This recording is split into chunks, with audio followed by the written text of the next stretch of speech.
Reports suggesting Valverde is out. Quique Setién set to be announced as the new coach of Barca. You take a look at his resume, it's pretty underwhelming. He took Betis to 6th place in his first season back in 2017-2018, coached at Las Palmas, was at Lugo from 2009 to 2015. Sid Lowe is with us. Sid, that resume doesn't scream Barcelona.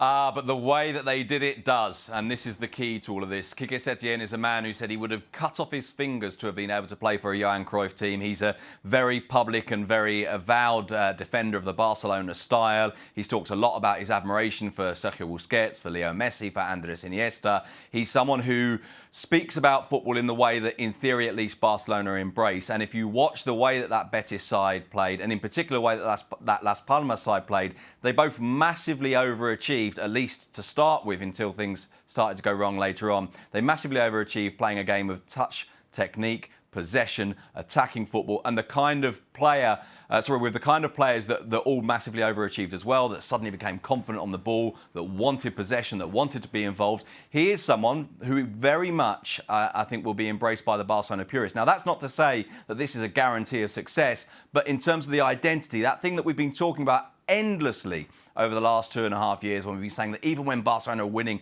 yeah, but is it Barcelona? Well, Setién, on the face of it at least, is. That's one thing to say, Sid, but this is a huge gamble, isn't it? Well, of course it is, but you have to look at the situation that Barcelona are in. And I must admit, I find it amazing that Barcelona have effectively worked themselves into this position. Now, I don't think that many people would be fighting to keep Valverde. I don't think that many people would be hugely disappointed with the decision to get rid of him.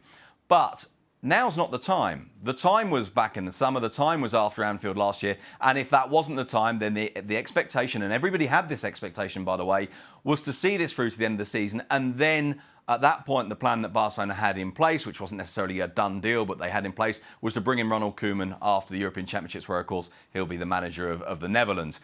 But this has all been precipitated, and the thing that I find baffling about it is being precipitated by, yes, it's true, another collapse. Yes, it's true by the kind of performance that in the last 10 minutes against Atletico Madrid in the Supercopa in Saudi Arabia, there were kind of reminders there of what happened at Anfield, reminders there of what happened in Rome.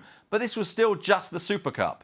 And I think it's amazing that Barcelona allow themselves to be suddenly drawn into this, oh, we've got to do something. And then, of course, when the initial ideas of what they were going to do, which involved travelling to Qatar, speaking to Xavi Hernandez, trying to persuade him to take the job now, when that fell through, they were then put in a position where it was very difficult to back out again. And I think you have to look at it in that context to explain why this has happened. You mentioned Xavi. How low on the list was Setién? We mentioned Koeman, as you did before. Xavi as well. Pochettino, the reports over the last 24 hours. How low did they go? Well, this is the question that, in all honesty, I can't give you an answer to. Now, we know that they went to Xavi. We know that they went back to Ronald Koeman. As I say, that was the mid-term, long-term plan, was to bring Ronald Koeman in after the European Championships. And we know that they went back to him and said, look, how about we do this now? We find a formula that makes this work now. After that, I must confess, at what point the names that are coming from the club are mixed with the names that are being thrown out by all over the place. There have been so many names, as you mentioned, Pochettino. But Pochettino, who, by the way, said he'd rather go and live on a farm than manage Barcelona. Allegri was offered, we're told. But I think a lot of this is names in there. I think with Setién, it's very difficult to know if he's the next one on the list or if he's somewhere in the mix of the 3 or 4 other names that are on the list. Initial reaction, boys? Well, if Pochettino's so stupid, then he should go and live on a farm. He's not to want to manage Barcelona. Well, he's loyal to Espanyol, isn't he? Just because he was at Espanyol. Look, Valverde, back-to-back titles, amongst other things. It seems like another reaction from the board.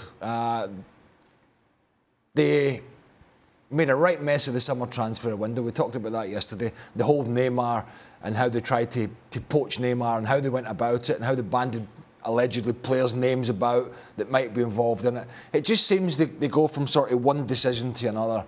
But it was when, and it is when and not if Valverde goes. So, but I don't know. I mean, I guess the first thing I thought was, who's this guy? Yeah. And then you start thinking, OK, he's got a reputation for playing open attacking football. How is he going to make this team play that open attacking football that supposedly Valverde hasn't been doing? Well, it's going to be very difficult because you've got a piece of the puzzle going forward, a huge piece, that doesn't fit in Antoine Griezmann. So your problems are all defensive, but you go and buy a piece to go forward that doesn't actually fit going forward either. So this is not quite as straightforward, I think, as the Barcelona hierarchy think. It's not a case of just changing the manager, because at the end of the day, you've still got a huge piece that doesn't fit, and your attempt to go and play attractive football. Thanks so much for watching ESPN on YouTube. And for more sports highlights and analysis, be sure to download the ESPN app. And for premium content and live streaming, subscribe to ESPN Plus.